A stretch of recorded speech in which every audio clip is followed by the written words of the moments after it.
You too. What it do, man? It's your boy, King Zay. Son. King Zay. Back with another reaction video, man. Today we got that boy, Cosgrove. Y'all know he always make all the good basketball content. Today this video is called 4 Butterfly Effects that shape the NBA as we know it today. Let's just get straight to it. You know that proverb about a butterfly flapping its wings and it causes a tsunami halfway across the globe? That, my friends, is I what you seen that call movie. a butterfly effect. A small event that causes a major chain reaction. I've actually done 2 videos about this topic in the past, so feel free to go check those out. But for now, sit back and enjoy this video.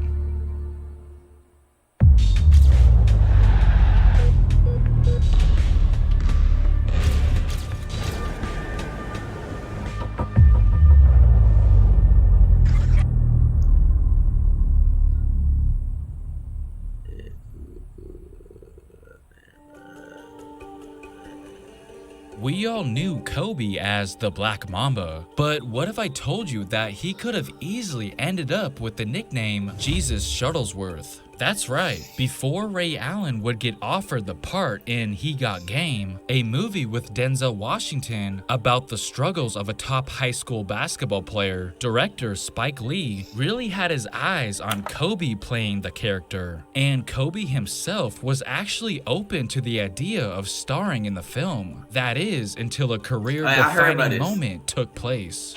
We have to go all the way back to Kobe's rookie season. The Lakers were going up against the Utah Jazz in the 1997 Western Conference semifinals. And heading into Game 5, LA was down 3-1 in the series. So this was a must-win situation. Towards the end, the Lakers desperately needed someone to step up and win them the game. Kobe certainly tried to be that guy for them, but unfortunately his efforts resulted in a total of 4 air balls in the span of just 5 minutes, one being at the end of regulation and the other 3 in overtime. Kobe was absolutely devastated, and this was around the time Spike Lee approached him about the role in He Got Game. Any other time he would have accepted it, but considering what just transpired in the playoffs against Utah, Kobe didn't want to do anything else but improve his game over the summer and not waste time by shooting a movie.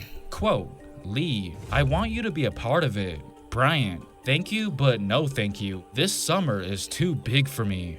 Kobe was extremely motivated after putting up 4 air balls in that elimination game, and he wanted no distractions while he put in work that offseason. So had Kobe not experienced that embarrassing exit, he even said himself that he would have been in the movie. Instead, it would have been him who wore Shuttlesworth on the back of his jersey in the 2013-14 NBA season. But at the end of the day, I still think it worked out for everyone because it's hard to picture anyone other than Allen as Jesus Shuttlesworth. And as for Kobe, choosing to practically live in the gym instead is a huge reason why he ultimately became one of the greatest players this game has ever seen. The history of the NBA almost went in an entirely different direction. That would have been insane. We had a deal! We had paperwork! Take a look at this man right here. He may not look familiar to you guys, but let's just say that if it wasn't for him, the way we play basketball would look very different. Before Steph, Clay, Reggie, Ray, he was the original and so on, shooter? there was Kenny Sailors. He might not have been as good of a shooter as those other players, but they wouldn't even be shooting the way they do. He's wearing shorts with a belt? What did they do back then? Or did without him, because believe it or not, he is known as the man who invented the jump shot. Now I know what you're probably thinking, there's no way we can prove who actually came up with the jump shot. But the fact that Steph Curry felt the need to produce a film about Kenny Sailor's story speaks volumes. He is known for something that I've had a little success with myself, the jump shot. You may have the same question I had at first. Wasn't the jump shot always a part of basketball? We were talking about the guy who found the jump shot or something? Do you know who that guy is? No. I just thought the jump shot was just a part of the game. The sport of basketball has seen many names shape its rich history, but there's one name that escapes memory. No one shot that up until then like That's he did. crazy. The story goes you might have that to when watch Sailors that. was 13 years old back in 1934, he was playing one-on-one against his much taller brother in the backyard. And as he drove to the basket, his brother began taunting him, saying, "Let's see if you can get a shot up over me." Remember, his brother was almost a foot taller than him at the time, but Kenny still accepted the challenge. So he squared up, planted his feet, and leapt in the air, releasing the ball above his head, not knowing at the time that he had just revolutionized the game. That's You crazy. see, the game back then was all about shooting from the chest with 2 hands and feet on the floor. So when Kenny That's Sailors started to crazy. shoot how we see players shoot today, it was so unusual and so unheard of that one of his high school coaches actually benched him and said, "You've got to get yourself a good 2-handed set shot." But Sailors didn't listen and continued to shoot in a way he thought was best for him.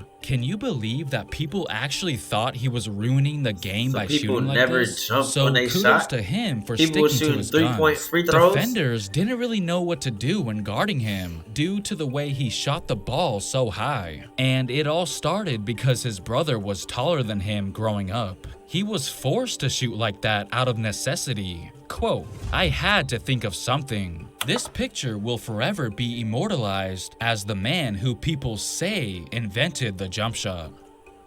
Before that's Tim crazy. Duncan became an NBA legend, he actually wanted to be a swimmer growing up. Yeah, I heard about that. Because he's Before from like the basketball islands, ain't he? entered his life, swimming was Tim Duncan's childhood passion. Swimming was a Duncan family affair. Tim's sister, Tricia, was a member of the 1988 Virgin Islands Olympic team. It was a big dream of mine. Ever since I was so small, I wanted to grow up to be an Olympic swimmer. But when he was 12 years old, Hurricane Hugo, a Category 5 storm, would strike his home city of St. Croix, destroying the swimming pool he trained in the process, leaving him with no other choice but to train in the ocean. However, his fear of sharks caused him to quickly give up on his swimming dream, and decided instead to focus on basketball from there on out.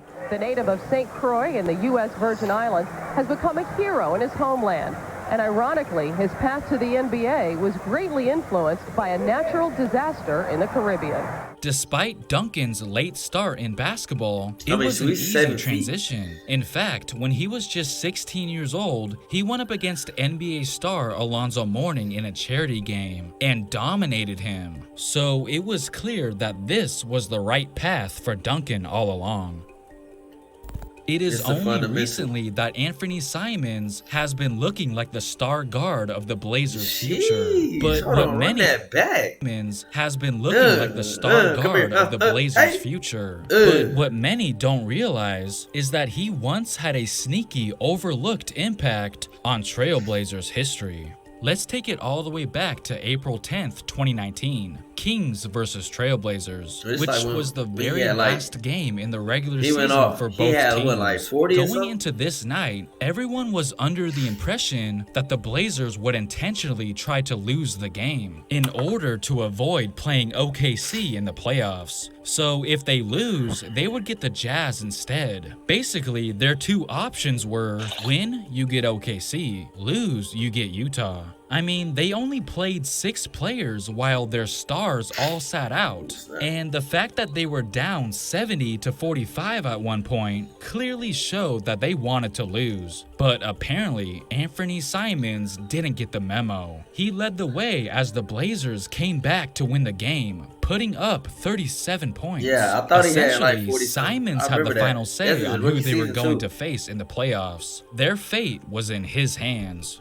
I'm not even kidding when I say that I remember articles already being published talking about how the Blazers will be facing the Jazz in the first round of the 2019 playoffs, before the Kings and Blazers game had even ended, because the Kings had such a big lead. But Simons put a stop to that real quick. Afterwards, Hey, people in his initially mouth. thought, why would they do that? Portland had a better chance against the Jazz than the Thunder. This comment basically sums up what people were thinking after the Blazers' comeback. Quote, "Congratulations, Portland. You went from having an easy first-round matchup to getting swept in the first round. Hope the win against Sacramento was worth it." Even the Houston Rockets fans were kinda pissed at Portland, because by the Rockets now getting the 4th seed as a result of the Portland win, it forced them to have to face the Golden State Warriors in the second round instead of what could have been the conference finals. And it allowed Portland to avoid Golden State until the conference finals. Simon's never give up mentality he had the last night of the regular season shook up the entire playoff bracket. And we could also say that he blazed the trail that led to his teammates' iconic shot against OKC, the team that they were never supposed to face. I honestly believe that part of the reason Dame made the top 75 list in the first place was because of his 2 walk-offs. I'm not saying that's the only reason he made the list, but they definitely helped his case. Obviously, Dame is the one who had to physically make that shot to eliminate OKC, but I think he has Simons to partially thank for it. WV, man, if y'all like this, man, know what I'm saying? Like the video, know what I'm saying? Comment down below whatever y'all want to see. If you're new to the channel, subscribe, man. Roll to 100 subs. Peace.